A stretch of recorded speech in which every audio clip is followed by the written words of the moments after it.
નમસ્કાર દર્શક મિત્રો, બીએન ન્યૂઝ ગુજરાતીમાં આપ સૌનું હાર્દિક સ્વાગત છે। આવો જોઈએ આજના મુખ્ય સમાચાર। વાગરા તાલુકાના લખી ગામેથી મોટા અંબાજી સંઘનો પ્રારંભ। આ સંઘ છેલ્લા 14 વર્ષથી ચાલતો રહ્યો છે। આ સંઘમાં 160થી પણ વધારે પદયાત્રિકો જોડાતા હોય છે અને આ સંઘમાં 12થી 15 દિવસનો પ્રવાસ પદયાત્રિકો કરતા હોય છે। મા શક્તિ પદયાત્રા સંઘના પદયાત્રિકો દ્વારા આનંદ અને ઉત્સાહભેર લખી ગામેથી મોટા અંબાજી પગપાળા જતા હોય છે અને ત્યાં જઈ માતાજીની ધજા ચડાવી માના આશીર્વાદ લેતા હોય છે। આગામી દિવસોમાં આસો મહિના નવરાત્રિ આવી રહી છે, ત્યારે મા શક્તિ પદયાત્રીઓ દ્વારા મા અંબાને નવરાત્રિનું આમંત્રણ આપવા માટે મા અંબાનો સંઘ રથ લઈ પગપાળા જઈ રહ્યા હોય છે। આ પદયાત્રા સંઘમાં અનેક ગામના પદયાત્રિકો જોડાતા હોય છે। આ રથની શરૂઆત શ્રાવણ વદ 14ને રવિવારના રોજ લખીગામ લખાબાવા દાદાના મંદિરેથી મા અંબાની પૂજા અર્ચના કરી અને માતાજીના રથનો પ્રસ્થાન કરવામાં આવ્યો હતો અને આ રથના સમગ્ર ગ્રામજનો દ્વારા વધામણા કરી અને રથની શોભાયાત્રા ગામમાં ફેરવ્યા બાદ સોમવારે વહેલી સવારે મા શક્તિ પદયાત્રી સંઘના પદયાત્રિકો દ્વારા પ્રસ્થાન કરવામાં આવ્યું હતું।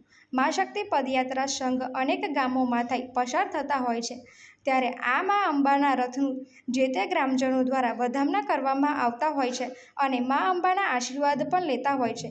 મા અંબાના રથની શોભાયાત્રા કાઢવામાં આવી હતી, ત્યારે આ શોભાયાત્રામાં અનેક ગામના માઈ ભક્તો આ શોભાયાત્રામાં જોડાયા હતા।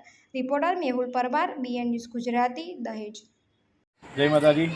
આજ રોજ અમે મા શક્તિ પદયાત્રા સંઘ તારીખ 1/9/2024ના રોજ પદયાત્રા લઈ મા અંબાજીને નવરાત્રિ માટે આમંત્રણ આપવા જઈ રહ્યા છે।